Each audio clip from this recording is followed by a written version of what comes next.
আজকের সকালটা শুরু করলাম একদম ঠাকুরঘর থেকেই। তো প্রথমে ঠাকুর বাসন মেজে রেখে তারপরে ফুল তুলতে যাচ্ছি। আর তার আগে তো সব কাজ সকালে সেরে নিয়েছি। আর দেখো বিড়ালটা কেমন শুয়ে আছে, পুরো পায়ের কাছে কাছে শুয়ে থাকবে। আমার তো আজকে এমন হয়েছিল, মানে আরেকটু হলে কামড়িয়েই দিত। আর ফুল গাছে দেখো ফুল একটাও থাকে না, মানে ভোরবেলায় রাস্তায় হাঁটতে আসছে যারা, তারাই ফুলগুলো সব বেশিরভাগ নিয়ে চলে যায়, মানে বাড়ির ভেতরেও। তো আর বেশি ফুল আমার নেই, তো একটা দুটো ফুল তুলবো। আর আমাদের ঠাম্মা হচ্ছে ফুল তোলে, তো ঠাম্মা পুজো দেওয়ার পরে ফুলটা রেখে দেয়, যে ফুলটা সেই ফুলটা আমি আমার যাকে দিই আর আমি নিজে নিয়ে দুজনে মিলে নিয়ে সেটাই পুজো দিই। আসলে অনেক ফুল না থাকলে কি হয়েছে, ফুল না থাকলে তুলসী পাতা দিয়েও পুজো দেওয়া যায়, কি করা যাবে।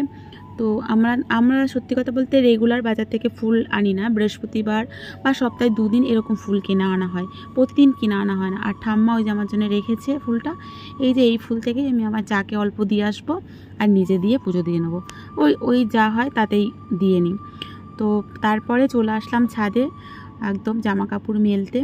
আর প্রচুর রোদ, তো এগুলো কাকিমার কাপড়। কাকিমা অনেক সকালে ওঠে, অনেক মানে কাকিমা হচ্ছে সকালে রান্না করতে হয়, ভাই মানে আমার দেওর ভাই হচ্ছে গিয়ে অফিসে যায়, সেজন্য তাড়াতাড়ি রান্না সেরে দেয়, খেয়ে আর টিফিন নিয়ে যায়। ওই জন্য কাকিমা আগে জামা কাপড় মেলে দিয়েছে, শুকিয়ে গেছে। আর এই বেড কভারটা না আমার ভীষণ প্রিয়। তো আমার বাপের বাড়ির ওখানে কারখানা আছে, সেখান থেকে নেওয়া। তো সেখান থেকে নিলে কি হয় জানো তো, এটা ছিল শুধু 2টো পিলো কভার আর বেড কভার। তো সেটাকে আমার এই পিনটা এত পছন্দ হয়েছে, পিওর কটনের, এত পছন্দ হয়েছে, আমি কি করলাম 2টো নিয়ে আমি বললাম আমাকে আমার ছেলেরটা আমাদেরটা পুরো সেট করে দাও। তার মানে আমাদের 2টো মাথার বালিশ পাশ বালিশ, আমার পাপায় শোনার 2টো মাথার বালিশ পাশ বালিশ আর একটা চাদর, তাহলে কটা হলো? 7টা সেট, 3টে আর এটা 7টা। তো পাপাই সোনার মাথার বালিশটা শর্ট পড়ে গিয়েছিল, তো এই বেড কভারটা কিন্তু অনেকটা বড়, সাইড দিয়ে একটু কেটে নিয়ে ভাবছি ওর মাথার বালিশটা বানিয়ে নেবো। মাথার বালিশটা এখন এই পিনটা আর ছিল না, থাকলে আমাকে বানিয়ে দিত। অন্য আমার এরকম সেট আছে, আমি এরকম বানিয়ে নিই 7টা করে। তো সেই বেড কভারগুলো আমি বেশি নষ্ট করি না, মানে অকেশান বা এই যে যেমন জন্মদিন ছিল তাই ব্যবহার করেছিলাম। ওইগুলো কি বলতো একটু মানে পরে মানে কোনো অনুষ্ঠান ছাড়া ব্যবহার করি না। তা দেখো এগুলো। Good morning, welcome everyone. আমি করোনা আবার একটা নতুন ভিডিও নিয়ে চলে এসেছি, আবার নতুন তোমাদের আপডেট দিতে। তো ভাবলাম ইন্ট্রোটা আজকে তোমাদের এখান থেকে দিয়ে দিই। সব কাজ কমপ্লিট করে নিয়েছি, করে ছাদ থেকে জামা কাপড় মেলে এসেছি। এত গরম হচ্ছে তোমাদের কি বলবো। আর এইদিকে দেখো বাইরের ওয়েদারটা দেখো কেমন, ভালোই রোদ মতন হয়েছে, দেখতে পাচ্ছ। আজকে একটু যাব মাসির বাড়িতে, আমার সংসার মারা গিয়েছে বললাম না গতকাল, তা সেই ঘাটে যেতে পারিনি। একদম ফাঁকায় হয়ে গেছে কাজ, চলে এসছে তাড়াতাড়ি। তো আমরা ওই জন্য গরমে দেখতে পাবো না বলে চলে এসেছি। তো আজকে যাব, সেই যাওয়াটাই আজকে তোমাদের শেয়ার করব, আর কিছুই না। তো চলো দেখতে থাকো, সাথে থাকো।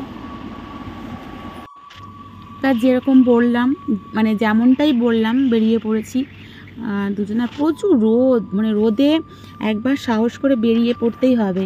তাও বাইকে বলে কি বলতো হাওয়াটা আছে, সেজন্য খুব ভালো লাগছে।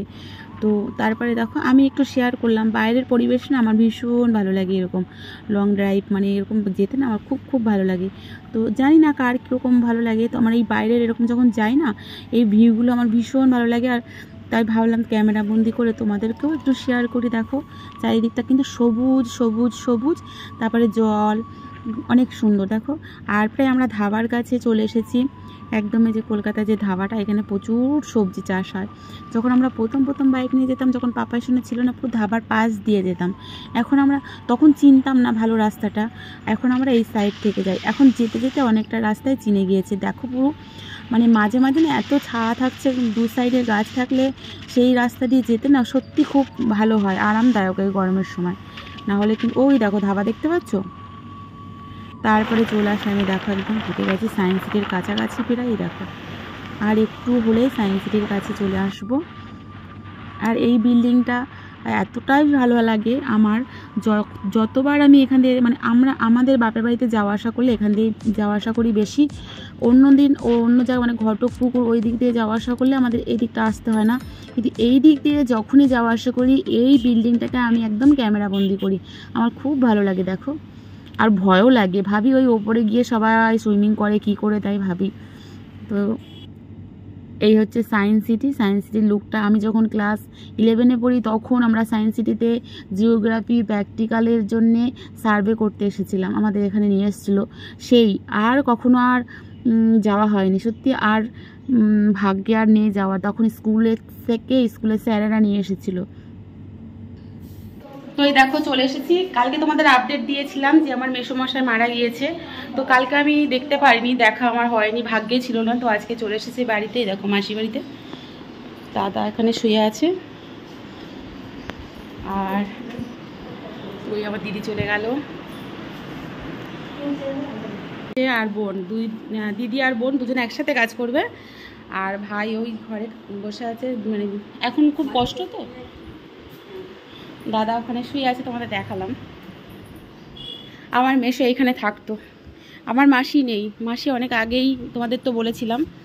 তো এখন ঘর মানে গুছানো টুছানোর অবস্থা খুবই খারাপ, দাদা শুয়ে আছে, পরিস্থিতিটা তোমরা তো জানোই। তারপরে দেখো দিদি বোন, আর এটা আমাদের গুগল সোনা। তো অনেকে জানো তো ক্যামেরার সামনে আসতে চায় না। আমার ভাই ওখানে, যেহেতু ভাই কাজ করবে, দাদা ওই ভাই খালি গায়ে আছে বলে জাস্ট হালকা একটু দেখিয়ে দিলাম। সবার ছোট হচ্ছে ভাই, আর আমার মেসোমশাই ভাইয়ের বিয়েটাও ঠিক হয়ে গিয়েছে। যে ভাই এই যে রুমটা দেখছো, এই রুমটাও নতুন করা হয়েছে ভাইয়ের জন্য, একদম সেপারেট। ভাই বিয়ের পরে এখানে শিফট হবে আর কি। তো খুব সুন্দর, একদম নতুন, আমার খুব ভালো লেগেছে। তো তোমাদের দেখাবো সব জিনিসগুলো একটু হালকা হালকা করে। আর অনেকে জানো তো ভিডিওর সামনে বা আসতে চায় না, কিন্তু আমার আত্মীয় স্বজন সবাই কিন্তু, আমার মাসি বাড়ি বলো মামা বাড়ি বলো সবাই কিন্তু আসতে চায়। আর দেখো এই দরজাটা, এটা এরকম দরজা করেছে, দুটো রুম, তো দুটো রুমের একটা দরজা এরকম লাগিয়েছে আর একটা লাগাবে।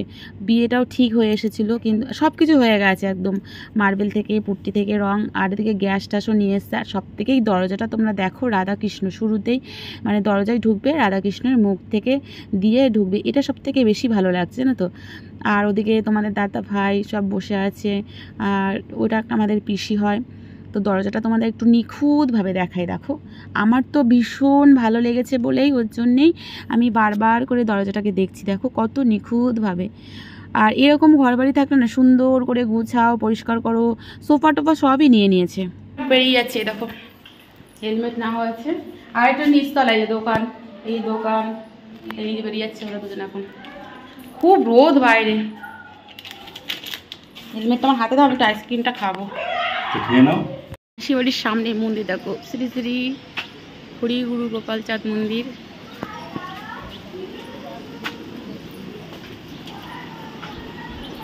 এদিকে শিব ভোলে বাবা,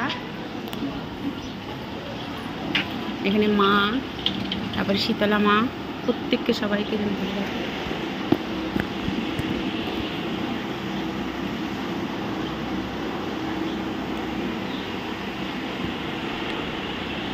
সব জায়গায় এই ঘন্টাটার নিয়ম হয়েছে, অটোমেটিক হয়।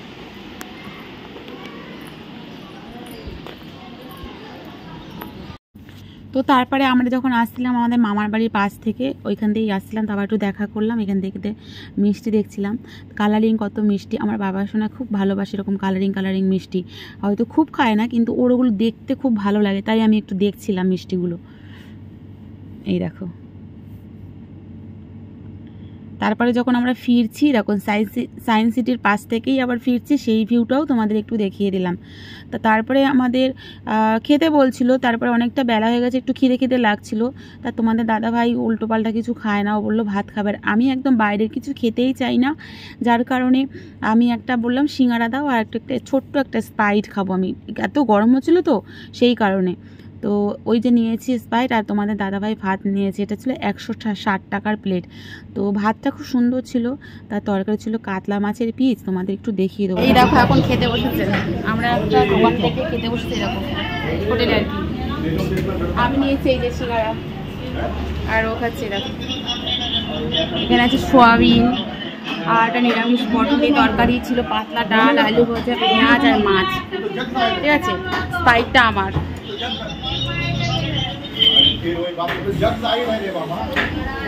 আমরা বেরিয়েছিলাম সকালে, আর সকালের পরে আর কি 12টা এরকম। তো এখন আমরা বাড়ি ফিরছি, আর দেখো আকাশে মেঘ করেছে প্রচুর, হাওয়া হাওয়াও দিচ্ছে। আর আমরা ফোন করেছিলাম বাগাসোনার কাছে, ওখানে নাকি বৃষ্টি হয়েছে। আর দেখো কৃষ্ণচূড়া গাছ, এদিকে ভিউটা দারুণ। আজকে তোমাদের ভিডিওটা কি পাবে তোমরা ভিডিওতে? আজকে শুধু আমি যাচ্ছি, আসছি, আর চারিদিকের একটু সুন্দর সুন্দর একটু জায়গাগুলো একটু শেয়ার করলাম আসলে। কালকে তোমাদের বললাম যেতে যেতে দেখা মানে যেতে পারিনি, তাই সেটাই তোমাদের শেয়ার করলাম। আশা করছি তোমাদের ভালো লাগবে, অনেক ভালোবাসা ভিডিওটা দেখো। আর এখন গুড ইভিনিং তোমাদের সবাইকে জানাই। তো ভিডিওটা আবারও বলছি, কেমন লেগেছে অবশ্যই জানিও কিন্তু, ঠিক আছে? একটা সুন্দর কমেন্ট অন্তত করো।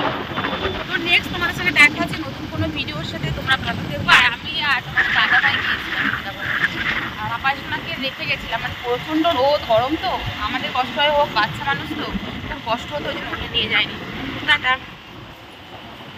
তো তারপরে বাড়ি এসে বিছানা পরিষ্কার করলাম, পাপাইশোনা করেছিল, আমি ও বাচ্চা মানুষ পারে। তারপরে জামা কাপড় গুছিয়ে টুছিয়ে নিলাম। তো ভিডিওটা কেমন লেগেছে অবশ্যই কমেন্ট করে জানিও। নেক্সট তোমাদের কাছে দেখা হচ্ছে নতুন কোনো ভিডিওর সাথে। তোমরা ভালো থেকো, সুস্থ থেকো। তো আমার পাপাইশোনা কিন্তু জামা কাপড় তুলে গুছিয়ে সন্ধে টন্ধে দিয়েছে, সব কিছু করেছে, কিন্তু বাচ্চা তো ছোটো, 9 বছর বয়স। তো এই দেখো, তারপরে আমি এসে আবার সুন্দর করে গুছিয়ে ওকে খেতে দিলাম। তো টাটা।